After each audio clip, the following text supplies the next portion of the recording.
പരീക്ഷയുടെ കാര്യത്തിൽ എന്തുകൊണ്ട് ഭരണകൂടം കൃത്യമായ ഒരു മറുപടി പറയുന്നില്ല? നാഷണൽ ടെസ്റ്റിംഗ് ഏജൻസി നടത്തുന്ന നീറ്റ് UG പരീക്ഷയുമായി ബന്ധപ്പെട്ട് രാജ്യം കണ്ട ഏറ്റവും വലിയ അഴിമതിക്കാണ് നമ്മൾ ഇപ്പോൾ സാക്ഷ്യം വഹിച്ചിട്ടുള്ളത്. ഇത് വെറും ഒരു പരീക്ഷ അട്ടിമറിയല്ല.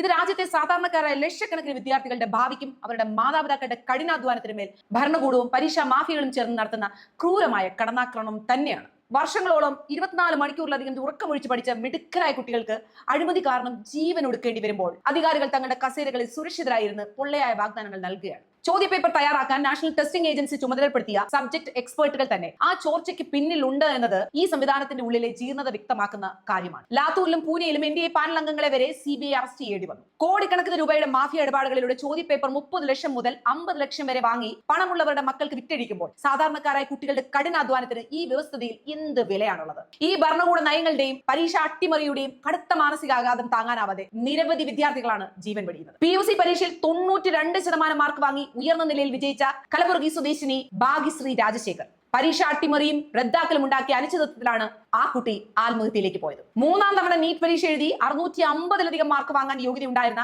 21-കാരൻ പ്രദീപ് മേമൽ, രാജസ്ഥാൻകാരൻ, പരീക്ഷ പെട്ടെന്ന് റദ്ദാക്കിയതും ഇത്രയും കഠിനമായ തയ്യാറെടുപ്പുകൾ വീണ്ടും ആദ്യം മുതൽ ആരംഭിക്കേണ്ടി വരുമെന്ന അവസ്ഥയിൽ ഇയാളെ കടുത്ത മാനസിക സംഘർഷത്തിലാക്കുകയും ആത്മഹത്യയിലേക്ക് നയിക്കുകയും ചെയ്തു. ഡൽഹിയിലും UPയിലും സമാനമായ സംഭവങ്ങൾ റിപ്പോർട്ട് ചെയ്യപ്പെട്ടിട്ടുണ്ട്. സിസ്റ്റത്തിലെ അഴിമതി തങ്ങളുടെ വർഷങ്ങളുടെ അധ്വാനം ഇല്ലാതാക്കിയെന്ന നിരാശയും നിസ്സഹായ അവസ്ഥയുമാണ് ഡൽഹിയിലെ ഒരു വിദ്യാർത്ഥിയെ ഈ കടുങ്കൈക്ക് പ്രേരിപ്പിച്ചത്. മെയ് 3 പരീക്ഷയ്ക്കായി തങ്ങളുടെ സർവ്വവും നൽകി തയ്യാറെടുത്ത വിദ്യാർത്ഥികൾക്ക് മേൽ അടിച്ചേൽപ്പിക്കപ്പെട്ട വൈകാരിക ആഘാതമാണ് ഇതിന് കാരണമെന്ന് ചൂണ്ടിക്കാട്ടി വിദ്യാർത്ഥി സംഘടനകൾ മുന്നോട്ട് വന്നിട്ടുണ്ട്. പക്ഷേ അവരെ തെരുവിലിട്ട് അടിച്ചൊതുക്കുകയാണ്. ആദ്യ പരീക്ഷ നടക്കുന്നതിന് തൊട്ട് മുമ്പുള്ള ദിവസം ഉത്തരാഖണ്ഡ് സ്വദേശിയായ 20 വയസ്സുകാരൻ കോട്ടയിലെ കോച്ചിംഗ് ഹബ്ബിൽ വെച്ച് ജീവൻ ഒടുക്കിയായിരുന്നു. പരീക്ഷയ്ക്ക് മുന്നോടിയായുള്ള അമിതമായ സമ്മർദ്ദവും ഈ പ്രതിസന്ധിയുടെ വലിയൊരു ഭാഗം തന്നെയാണ്. ഇത്രയും സമ്മർദ്ദം പേറിയാണ് ആ കുട്ടികൾ ആ പരീക്ഷ ഹാളിലേക്ക് എത്തുന്നത്. ഈ വിദ്യാർത്ഥികളെ സംബന്ധിച്ച് ഒരു മെഡിക്കൽ സീറ്റ് എന്നത് ദിവസം മുഴുവൻ മണിക്കൂറുകളോളം നീളുന്ന കഠിന ശ്രമങ്ങളുടെയും അവരുടെ കുടുംബങ്ങൾ വലിയ സാമ്പത്തിക ബുദ്ധിമുട്ടുകൾ സഹിച്ചുണ്ടാക്കുന്ന നിക്ഷേപങ്ങളുടെയും ഫലമാണ്. എന്നാൽ അഴിമതിയും ചോദ്യപേപ്പർ ചോർച്ചയും കാരണം പരീക്ഷകൾ പെട്ടെന്ന് റദ്ദാക്കപ്പെടുമ്പോൾ വിദ്യാർത്ഥികൾക്ക് കടുത്ത മാനസിക തളർച്ചയും അതുപോലെ തന്നെ തങ്ങളുടെ ഭാവിക്ക് മേലുള്ള നിയന്ത്രണം നഷ്ടപ്പെട്ടെന്ന അവസ്ഥയും ഉണ്ടാകും. വീണ്ടും അതേ കടുത്ത സമ്മർദ്ദത്തിലൂടെ കടന്നു പോകേണ്ടി വരുമെന്ന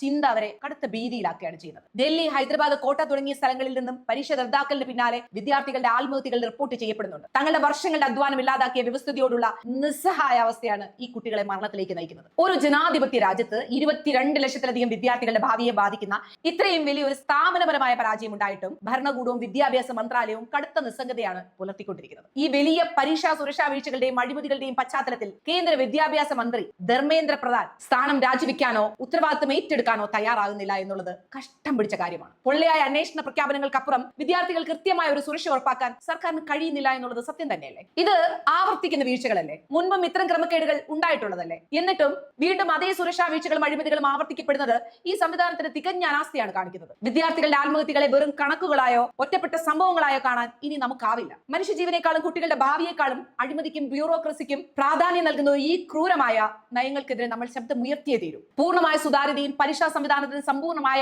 പുനഃസംഘടനയും ഭരണ നേതൃത്വത്തിന്റെ വിട്ടുവീഴ്ചയില്ലാത്ത ഉത്തരവാദിത്വം നമ്മൾ ജനങ്ങൾ ആവശ്യപ്പെടേണ്ട സമയം അതിക്രമിച്ചിരിക്കുകയാണ്. രാജ്യത്തിന്റെ ഭാവി തലമുറയാണ് അപകടത്തിലേക്ക് പൊയ്ക്കൊണ്ടിരിക്കുന്നത്. ഈ സാഹചര്യത്തിൽ ഇനി നിശബ്ദത പാലിക്കുന്നതിൽ എന്താണ് അർത്ഥം? ഈ ഒരു അഴിമതിക്കെതിരെ ശബ്ദിച്ചവരെ അടിച്ചൊതുക്കുകയല്ല ഇതിനുള്ള മാർഗം. ഈ സിസ്റ്റത്തിനകത്ത് നടക്കുന്ന അഴിമതിക്കെതിരെയാണ് നിങ്ങൾ തിരിയേണ്ടത്.